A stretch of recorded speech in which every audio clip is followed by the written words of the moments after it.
నమస్కారం గురుగారు. నమస్కారం అమ్మా. గురుగారు, పుట్టుక, చావు ఈ రెండు కూడా మన చేతుల్లో ఏదీ లేదు. అంతా భగవంతుడి చేతుల్లోనే ఉంది. ఆయన ఎలా రాస్తే అలా అంటాం. కానీ శివుడి భక్తితో మార్కండేయుడు, ఆయనను మించిన భక్తుడే లేడని చెప్పాలి నిజంగా శివుడికి. మార్కండేయుడు అంత భక్తితో ఉండేవాడు.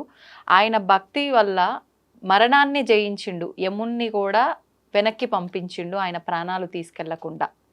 అంటే దీన్ని మనం ఎలా అర్థం చేసుకోవచ్చు? మన ప్రాణాలు మన చేతుల్లోనే లేవు.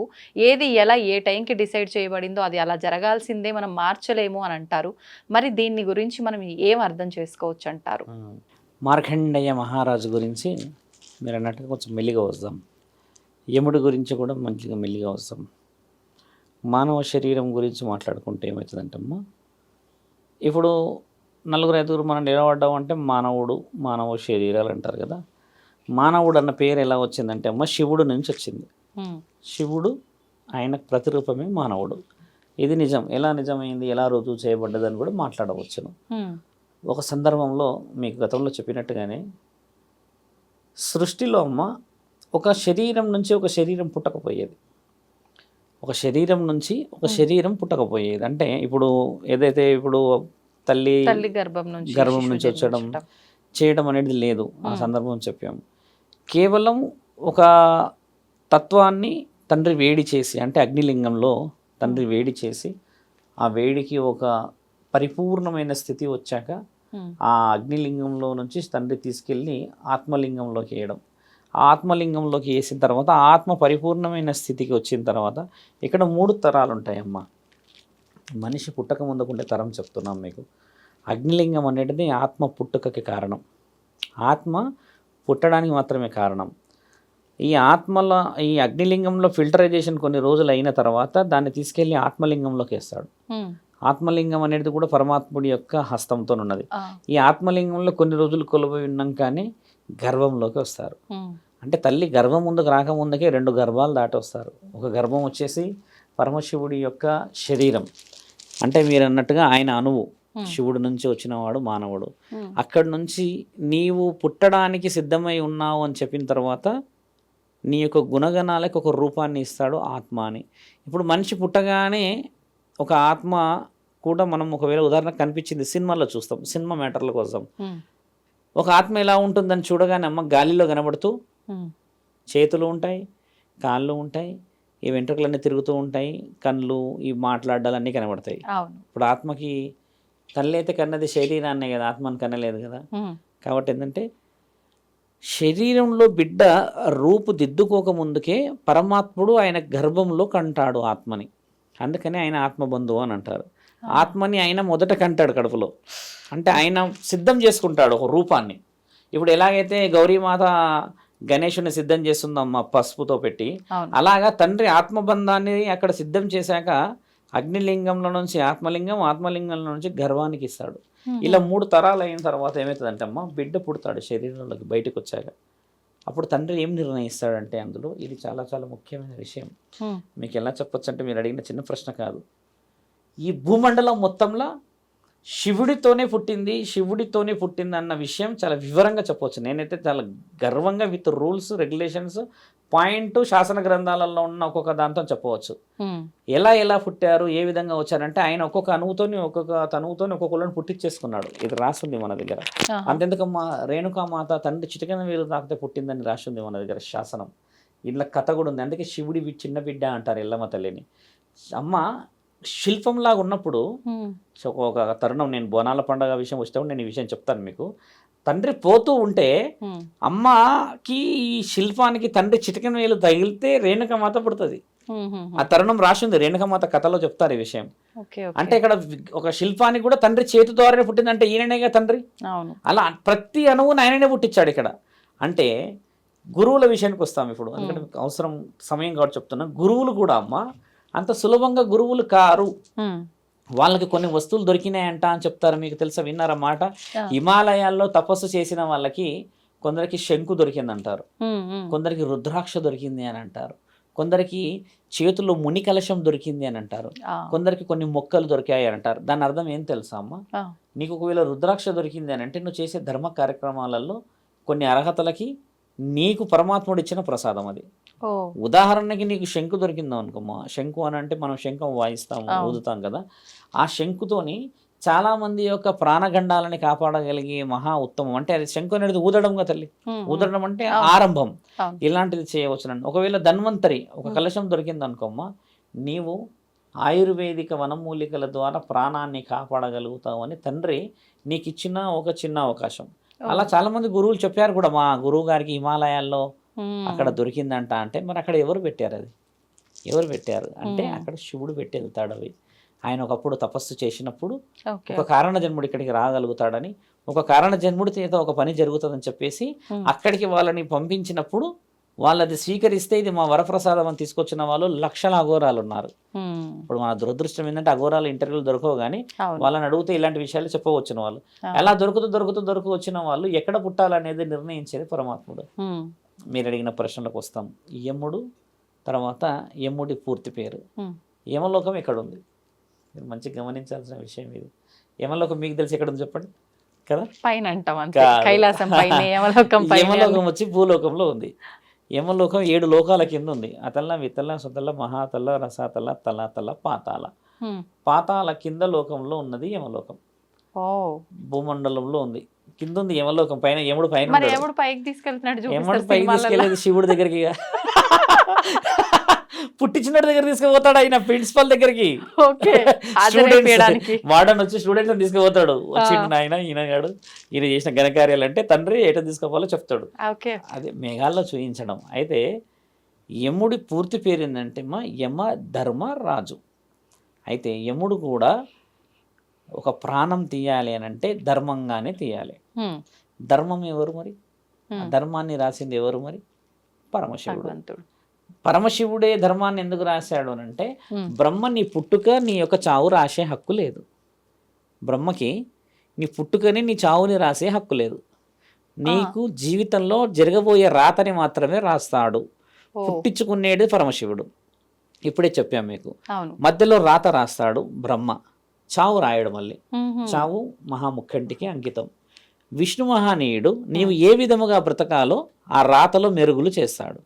మార్పులు చేరు, వెల్ సాఫ్ట్వేర్, వెల్ ఎడ్యుకేటెడ్, లేకపోతే వెల్ ఇంకేదో సెటిల్, బాగా నువ్వు ఏదైనా చేయగలవా, దైవాధీనమైన పనులు చేయగలడా, ఈయన రాముడిని స్మరించగలడా, ఏదైనా కథనాలు ఏదైనా ఇంకేమైనా చెప్పగలడా అనేది నిర్ణయించేది, నీ యొక్క స్థితిని గతిని నిర్ణయించేది బ్రహ్మ విష్ణువులు.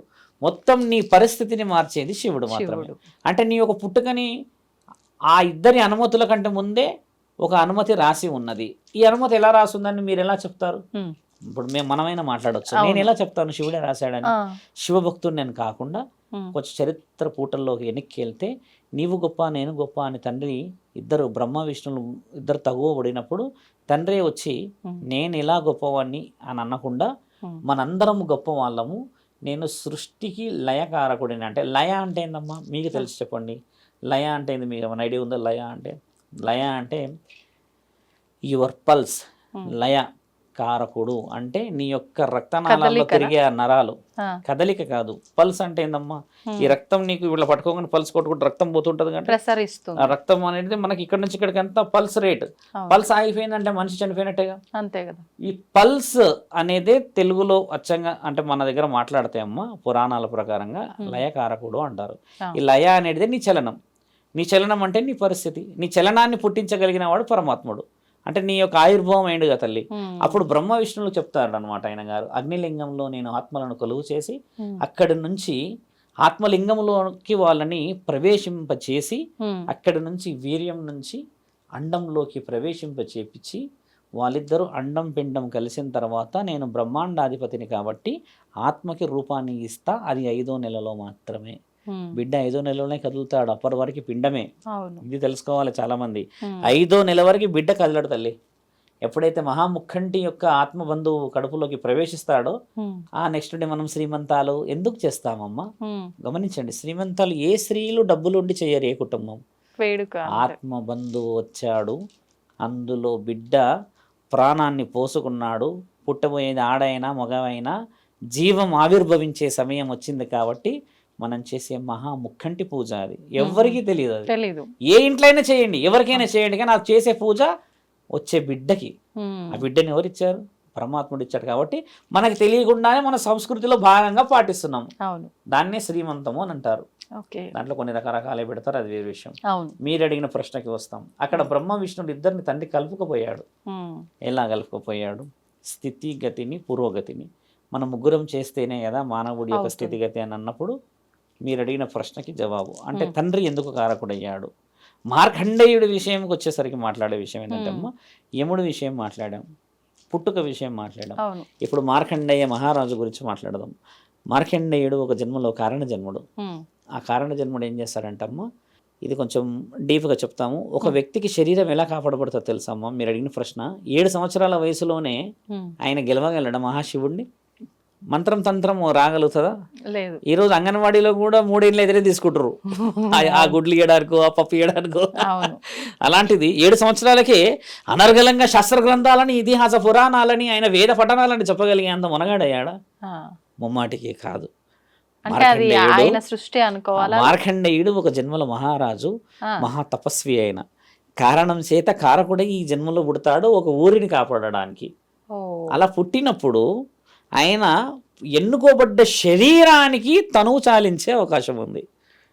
శరీరానికే తనువు, ఆత్మకి కాదు కదమ్మా. మీరన్న మరణం శరీరానికే. అలా ఉన్నప్పుడు ఆ శరీరం పుట్టుకతను వచ్చినప్పుడు కారణ జన్ముడు పుట్టాడనేది యముడికి తెలియదు. యముడికి తెలిసిందల్లా ఏంటంటే ఆ రోజుకి ఆ పేపర్ మీద సిగ్నేచర్ పడ్డదా, తీసుకొని వచ్చామా పోయామా, అంతే కదా. అలా వచ్చినప్పుడే శివలింగాన్ని పట్టుకొని తండ్రి 3 సార్లు పిలుస్తాడు మహాముఖ్యుడిని. ఆయన గారు వచ్చి అలా ఎలా నీవు నేను ఇచ్చిన ఒక ప్రాణాన్ని ఆపుతావు యమా అని తండ్రి కైలాసం నుంచి విసురుతాడంట త్రిశూలాన్ని. ఆయన వచ్చేసి ఈ ఎడమ తొడమకి గుచ్చుకుంటుంది ఆ త్రిశూలం. ఇప్పటికీ ఉన్నది. అదంతా మహాముఖ్యంటి తన్నే అంత ఆలోచన ఎప్పుడు చేయడు. యముడు కూడా శివుడికి సంబంధించిన వ్యక్తే కాబట్టి అలా చేయడు. తండ్రి త్రిశూలం విసిరినప్పుడు వచ్చేసి అది ఎడమ కాలు ఈ వెనక సైడ్ తొడకి కుచ్చుకోవడం చేత ఈ ప్రాణం నేను ఎలా మరి అని చెప్పినప్పుడు అప్పుడు ఆయన తండ్రి ఆయనకి జ్ఞానోదయం చేస్తాడు. ఇలా జరిగింది, ఈ విధముగా జరిగిందని. అప్పుడు మహాముఖ్యంటే ఏం చెప్తానంటే, నీకు హక్కు ధర్మంగా తీసే హక్కు ఉన్నది కాబట్టి నువ్వు పాశం వేయగలిగావు. ఇంకో విషయం ఏంటంటే ఈ పాశము డైరెక్ట్గా మార్కండేయుడికి తగలలేదు. అంటే మన చాలా మందికి తెలియాలని చెప్తున్నా, ఈ పాశం వచ్చి శివుడికి తగలడం చేత మార్కండేయుడు ప్రాణం పోలేదు. యమపాశం ఎంత బలమైందంటే ఒకవేళ డైరెక్ట్గా మార్కండేయుడికి తగిలిన ప్రాణం వెళ్ళిపోయేది. అక్కడ మార్కండేయుడు ఏం చేస్తాడంటే అక్కడ మీరు గమనించి చూస్తే అమ్మా తెలివిగా శివలింగాన్ని అల్లుకుంటాడు. అంటే ఇక్కడ పాశం ఎవరికి పడ్డట్టు? శివుడికి పాశం పడుతుంది కాబట్టి శివుడు ఆ యొక్క మార్గాన్ని చాలా చాలా చాలా చక్కగా వివరించగలిగాడు అక్కడ. ఒకవేళ డైరెక్ట్గా మార్కండేయుడికి పడితే అమ్మ ప్రాణం ఆయనది కూడా పోయే అవకాశం ఉంటుంది. ఎందుకంటే యమపాశానికి బలం ఎక్కువ, అది రిటర్న్ తీసుకోవడానికి ఉండదు. దానికి తండ్రి మళ్ళీ వేరే ఆల్టర్నేటివ్ వే చేస్తుండొచ్చు, అది వేరే విషయం. కానీ చరిత్రలో మార్కండేయుడికి తగిలిన విషయం ఎందుకు?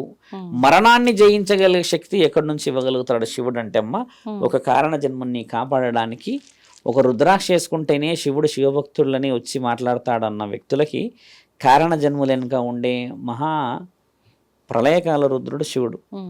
మమ్మాటికి చెప్పవచ్చును, ఒక వ్యక్తి బాగా చదువుకున్నాడు, బాగా వ్యసనపరుడు, బాగా బాగా డబ్బులు చూసి అన్ని చూసి అంత చేసి బాగా ఎంజాయ్ చేసుకొని ఎన్నెన్నో చేసుకొని వచ్చాడు. సడన్గా శివభక్తుడు అయిపోయాడు అనుకోండి, శివుడి ఆజ్ఞలు ఏంది అయ్యిందంటారా? కాదు కదా. అలా శివుడి ఆజ్ఞలు ఏంది అయితే ఎవరు కారు. సడన్గా శివభక్తులు అయిపోయి తర్వాత దాంట్లో గెలుపు, తర్వాత న్యాయము, తర్వాత నిర్ణయం చెప్పగలిగి మాట్లాడితే వినగలిగి ఆ విషయ వివరణని నిజమే కదా ఇది అనిపించేలా ముందుకు పోయారనుకోండి, శివవర ప్రసాదం అంటారా లేకపోతే కేవలం అయినా ఒక వాక్చాతుర్యం గలవాడు అంటారా? మీ నాలెడ్జ్ ప్రకారంగా శివ ప్రసాదం అంటారు కదా. కాబట్టి ఏంటంటే అమ్మా ఆ కోవలో చాలా మంది ఉన్నారు ఈ రోజుల్లో. బాగా గమనించుడండి, పెద్ద పెద్ద పెద్ద వ్యక్తులమ్మ జీవితంలో అన్ని వ్యసనాలు కోల్పోయి అన్ని వ్యసనాలను చూసి కామాలన్నీ చూసి గెలిచి వచ్చిన వాళ్ళు శివభక్తులు. అలాంటి వాళ్ళు శివభక్తులు అయితే శివుడు ఎలా స్వీకరిస్తాడమ్మా? తండ్రికి బుద్ధి లేదా, తల్లికి బుర్ర లేదా? ఇది కూడా ఆలోచించవచ్చుగా. అలా ఎలా స్వీకరిస్తాడు శివుడు? అంటే ఈ జన్మ బంధం కాదు నీది కాబట్టే, ఆ జన్మ ఆది బీజము నువ్వు కాబట్టే నీ ఆత్మని నేను ఏ సమయంలో ఏ విధముగా ఎక్కడ ఏ విధముగా ఉపయోగించాలనేది నిర్ణయించడం నాకు తెలుసు. గత జన్మలో చేసిన పాపాలని అనుభవించడానికి ఒక వంశంలో ఒక గర్భంలో నీవు పుట్టి ఆ పాప ప్రాయశ్చిత్తం ద్వారా శివతత్వం అనే ఈ శరీరం నుంచి మానవత్వం దాకా నీకు చేర్చేదాకా తీసుకెళ్ళడానికి కారకుడయ్యాడన్న సంగతి ఆ ఇంటి ఇలవెలుపులకి ఆ ఇంట్లో ఉన్న కులదైవానికి శివుడికి మాత్రమే తెలుసు. అలా ఈ రోజుల్లో లక్షల కారణ జన్మలు ఉన్నారు. ఓకే, బాగా గమనించాల్సిన విషయం. శివతత్వం మీద చెప్తున్నట్టమ్మా, శివుడి వ్యూహం తెలుసుకోవడం మానవ శరీర తరం కాదు. ముమ్మటికి అఘోరాలు ఉన్నారు, చాలామంది లైఫ్లో చాలా కోల్పోయిన వ్యక్తులు ఉన్నారు. ఈరోజు అఘోరాలందరూ పెద్ద పెద్ద పీఠాల స్థాయిలో ఉన్నారు. ఒకప్పుడు శివుడు వాళ్ళందరినీ ఒక భ్రష్టుడిలాగా చూస్తే ఈరోజు వాళ్ళు భ్రష్టులే. కానీ భ్రష్ట జీవితాన్ని అనుభవించి ఆ శిక్ష అక్కడికి అమలు చేసి దానికి విడుదలగా అఘోరాలు, దానికి విడుదలగా పీఠాధిపతులు, దానికి విడుదలగా పెద్ద పెద్ద పెద్ద పెద్ద సాధువులు అయ్యారు. అంటే నీ గత జన్మల పాపాన్ని ఒక వయసు దాకా పెట్టి ప్రాయశ్చిత్తంగా మరో జన్మ నీ వల్ల పుణ్యం చేసే మహాతత్వం ఉన్నవాడే శివతత్వం. ఈ వ్యూహం తెలుసుగా. ఎంతెంతమంది శివుడి గురించి మాట్లాడతామా అంటే లైవ్గా ఎందుకు చెప్పొచ్చు అంటే శ్మశాన నివాసి ఆయన.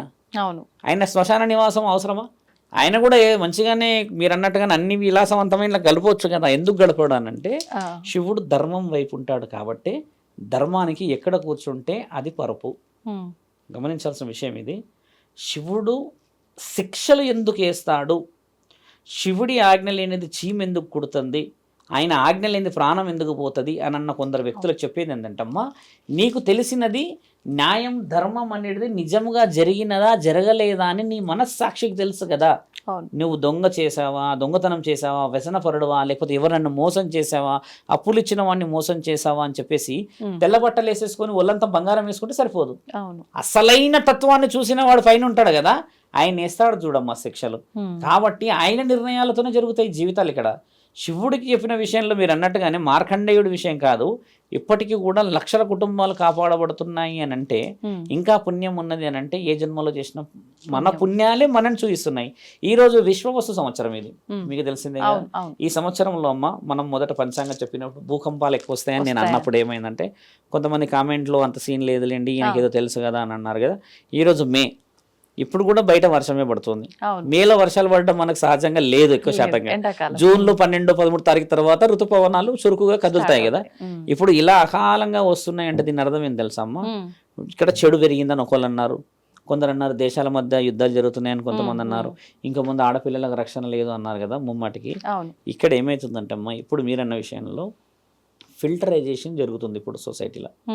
ఫిల్టరైజేషన్ ఇప్పుడే జరగాలి. పాపం చాలా పండింది కదా, హద్దు వద్దు లేదు కదా. కాబట్టి ఇక్కడ ఎవరెవరిని ఏమేమి చేయాలనేది ఫిల్టరైజేషన్ జరుగుతుంది. ఇప్పుడు ఈ జనరేషన్లో ఇంకా 6-7 నెలల్లో అమ్మ చాలా భూకంపాలు ఉన్నాయి. ఈ భూకంపాలు ఉన్నాయి అని అంటే మనం చేసిన తప్పిదాల వల్లే వస్తున్నాయి అని అంటే వీటిని చేయిస్తుంది ఎవరు మరి? భూకంపం ఆగడానికి నువ్వు హోమం ఏదైనా చేసావా? నిజంగా ఆగుతుందా? చేస్తే లేదు. ఎవరైనా చేశారా? చేయలేరు. నిజంగా ఆగుతుంది కదా, ఆగలేదా, లేకపోతే దానివల్ల ప్రతిఫలం వస్తుందా అని అంటున్నాం కదమ్మా. అక్కడ మనం ఫెయిల్డ్ పర్సనాలిటీస్ అంటే వీఆర్ ఫెయిల్డ్. ఎందుకంటే మనం చదివే బుక్కులు కల్పితం. ఒకప్పుడు శాసనాల్లో మరి శివుడిని బంధించిన ఋషువులు ఉన్నారు మీకు తెలుసా? దేవాది దేవతల్ని బందీ చేసిన ఋషువులు ఉన్నారు మీకు తెలిసిందే కదా. తల్లిని చంపుకున్న పరశురాముడి కథ తెలిసిందేగా. పరశురాముడు తల్లిని చంపేంత మునగాడ చంపేసిండేగా. అలాంటి ఋషువులు ఉన్న దగ్గర ఈ ఋషి పరంపర ఉన్న మన దగ్గర అమ్మ మీరు అన్నట్టుగా బుక్కులని నమ్మేసేస్తే మరి వేదశాస్త్రాలను ఎవరు నమ్మాలి? వేదశాస్త్రాలను నమ్ముతలేరు ఇప్పుడు. మీకెందుకమ్మా వేదశాస్త్రాలు ఇప్పుడు 50 సంవత్సరాల నుంచి అంత కల్పితం అయిపోయినాయిగా. అంత ముందుకున్న శాస్త్రాలు వేరు. అందుకే ఇంతకు ఫస్ట్ వాడు ఏమొదలు అంటే 60-70 సంవత్సరాలు ఉన్న పురోహితులదే కొంచెం వాక్చాతుర్యం వేరేలాగా ఉంటుందన్న దానికనే సగం కల్పితమైనే అంటున్నారు కదా. మీరన్న మార్కండేయుడి చరిత్రే కానీ ఇంకొకరు చరిత్రే కానీ నీతో అవసరం ఒక కుటుంబంలో ఉన్నది, నీతో అవసరం ఒక రాజ్యాన్ని పాలించడం ఉన్నది అని అంటే నిన్ను ఆపడానికి ఏం మునగాడు పుట్టడు. మామూలుగా జరగదు. అది మేము అంటే ఛానల్లో ఉన్నామని చెప్పలేము కానమ్మా. నేను నా లైఫ్ స్పాన్లో మంచి లగ్జరీ లైఫ్ చూశాను. ఇప్పటికి స్నేహితులు ఏమంటారని అంటే మావాడు కాదే ఇది అని ఎదురు చూస్తుంటారు. మావాడి స్టైలే వేరు కదా, అంటే ఆ లెక్క పద్ధతి వేరు కదా, అంటే ఆ వైల్డ్నెస్ వేరు కదా, వీడి సడన్ గా ఈ విధంగా జుట్టు పెంచేసిండి ఏంది, ఈ రుద్రాక్షలు ఏంది అని ఇప్పుడు సగం మంది సంభ్రమాశ్చర్యంలోనే ఉండిపోయారు. నేనేం ఆలోచిస్తానంటే గత జన్మలో ఏమేమి పాప పుణ్యాలు చేసామో ఇక్కడ దాకా జీవితాన్ని ఆపిండు, ఇక మొదలు పెట్టిండు అని అంటాం. సగం మంది ఇప్పుడు నమ్మడానికి ఆలోచిస్తూ ఉంటారు. ఉమ్, అంటే ఒకప్పుడు ఏంది టక్కు టిక్కేసి మనిషి ఎటు పోయేటోడు, ఇప్పుడు ఏంది అని అంటే, ఇప్పుడు మొన్న మా స్నేహితులు కలిసారు. ఆ, స్నేహితులందరూ ఆనందం ఎలా ఉందంటే అమ్మ, ఒకప్పుడు మావోడు అని చెప్పి వెనకాల మాట్లాడిన వాళ్ళు ఈరోజు భుజం మీద చేతేసి దగ్గరకు వచ్చి నిలబడి మాట్లాడుతున్నప్పుడు కలిగే ఆ గౌరవము పరమశివుడి ఆధీనమే. అంతే, గౌరవము కోరుకుంటూ వస్తుంది ఆ తల్లి, రాదు. పరమశివుడి ఆజ్ఞతోనే వస్తుంది అంటారు. అంతే, దానికి మనం ఎన్ని ప్రయత్నాలు ఎన్ని కష్టాలు పడితే వస్తుంది. అవును. ఎన్ని వెన్నుపోట్లు వీపులో దిగితే చిరునవ్వు కూడా కొంచెం మార్పు రాకుండా నవ్వుతూ పోతే నిజంగా నవ్విన నవ్వు స్వచ్ఛమైందని ఈ రోజు తెలుస్తుంది అందరికీ. అవును, ఆ రోజు పడ్డ కష్టాలు ఎవరు తెలియదు. తెలీదు. ఇప్పుడు ఒకప్పుడు కాలు నేను యాక్సిడెంట్ వస్తుంటే యాక్సిడెంట్ అయినప్పుడు చాలా మంది నవ్వారు, ఉమ్, వివత్సంగా నవ్వుకున్నారు, పెద్ద పెద్ద కౌంటర్లు వేశారు, ఆహా, కింద కామెంట్లలో కూడా చాలా పెద్ద కౌంటర్లు వేశారు. ఈరోజు అక్కడ దగ్గర పోయినప్పుడు మాట్లాడినప్పుడు చూసిన వాళ్ళందరూ ఏంటంటే శివరుద్ర సాధు చిన్నప్పుడు ఇలా అలా అని అంటున్నప్పుడు కలిగేది ఏందని అంటే అమ్మ, శరీరానికంటే ముఖ్యంగా మనిషి చూసేది ఏం తెలుసమ్మా, మార్పు నిజమైందా కాదా. వాస్తవం. మరి నిజమైంది రుజువు చేసుకోవడానికి ఇంకా చాలా సమయం ఉంది. ఇంకా రుజువే కాలేదనుకుంటాను నేను, ఇంకా చాలా చేయాలి కదా. ఉమ్, అలా పరమాత్ముడు ఆజ్ఞలు ఎన్నో ఇస్తాను. నా ఎగ్జాంపుల్ అని అనట్లేదు, నేను ఒకప్పుడు విచ్చలవిడిగా తిరిగినమ్మా చాలా అవునా? చాలా చాలా చాలా. ఇప్పటికీ నా భార్య అంటుంది కదా, ఉమ్, అంటే మారింది చేసినంటే గొప్పగాని కాదు, ఉమ్, ఆవిడ వచ్చిన తర్వాత జీవితం చాలా మార్చాను నేను. అంత ముందుకు కొంచెం అప్పుడు మా అమ్మగారు ఉన్నారు, కోపం ఎక్కువ అంటారు, వ్యసనపరుడు అంటాడు, తిరుగుతారు అంటారు. స్నేహితులతో పోతే మళ్ళీ ఏ టైంకి ఇంటికి వస్తామో కూడా తెలియదు. ఉమ్, అలాంటి ప్రతి కలిన తల్లి అదే అవుతారు కాబట్టి అమ్మ, అవును. ఎలా జీవితం మార్చుకుంటూ వచ్చిందో ఈరోజు కాషాయం వచ్చి కూర్చున్నాం కదా. ఉమ్, ఒకసారి మొన్న ఒక స్నేహితుడు అన్నాడు, ఒకసారి మామూలుగా కుర్తా పైజామా మీద ఒకసారి వస్తే చూడాలని ఉంది అని అన్నాడు. ఆ, అంటే ఆ మాట అన్న తర్వాత తట్టుకోవడానికే 4-5 రోజులు పట్టింది. మీకు అంత బాధ అనిపించింది. ఎందుకంటే ఒక ఆలోచన వచ్చేసిందంటే అమ్మ, దాన్ని ఎన్నికి తీయకూడదు. ఇక ఆ, తీసేసినామంటే ఇంకా విలువ ఉంటుందా. ఉండదు. ఇప్పుడు ఎవరిదో పెళ్ళయిందనో ఎవరిదో అదైందని చెప్పి తీసేస్తే నా మనస్సాక్షిని నేను మోసం చేసినట్టే. ఈ వాస్తవం. మనస్సాక్షిని ఎవరు చూస్తారు, పైన డైరెక్ట్గా ఆయననే చూస్తాడు. అంతే కదా. పెట్టుకుంది ఏంది మనం, అవును. శివుడి యొక్క తత్వంతో ఉన్నప్పుడు ఆ తత్వం మొదట రావాలంటే నువ్వు కొన్ని కోల్పోవాల్సి వస్తుంది. అన్నిటికి పోయి నేను అన్ని విలాసవంతం చేస్తానంటే అమ్మా, ఉమ్, మీరు మార్కండేయుడిది చాలా పెద్ద విషయం పోయారు కదా, అవును. అంతకంటే పెద్ద పెద్ద పెద్ద పెద్ద ఎక్స్పీరియన్సెస్ లైవ్గా ఉన్నారు. మార్కండేయుడిది పురాణం ఉమ్, అవును. లైవ్గా మాట్లాడితే అమ్మా చాలా మంది మారిన వాళ్ళు ఉన్నారు కదా. ఉమ్, వాళ్ళ దానివల్ల సమాజం ఎంత మారింది మీరు గమనించి చూడండి. ఉమ్, మీరు అన్నట్టుగా ఏంటంటే అమ్మా, పరమాత్ముడి ఆజ్ఞతోనే అవుతుంది. ప్రతిదీ కూడా. న్యాయం ఉన్నదనుకో అమ్మా, ఉమ్, నిన్నెవరు ఏం చేయనికి రాదు. ఉమ్, చాలా మంది కాకపోతే శత్రువులు కొంచెం ఉంటారు, వెనక ముందు అంతే వెనక ఫలితం ముందే కానీ విజయం రావడానికి. మనదే. ఆ, ఈ రోజు నీ స్నేహితులు నిన్ను మెచ్చుకుంటున్నారు అని అంటే నీ స్నేహితుడని, ఉమ్, ఈ రోజు నీ స్నేహితులు వెనకాల ఒక మాట అంటున్నారంటే వాళ్ళు నీ స్నేహితులని. థర్డ్ పర్సన్ అయితే అనలేడు, ఉమ్, నీ గురించి తెలిసిన వాడే అంటాడు. కాబట్టి ఏంటంటే నీ స్నేహితులు నిజంగా నువ్వు ఏదో తెలుసుకున్న రోజు నిజంగా మనం నిజంగా శివభక్తులం అయినట్టే కదమ్మా. అవును. అది మీరు అన్న ప్రశ్నలు. మంచి విషయాలు తెలియజేశారండి. ధన్యవాదాలు.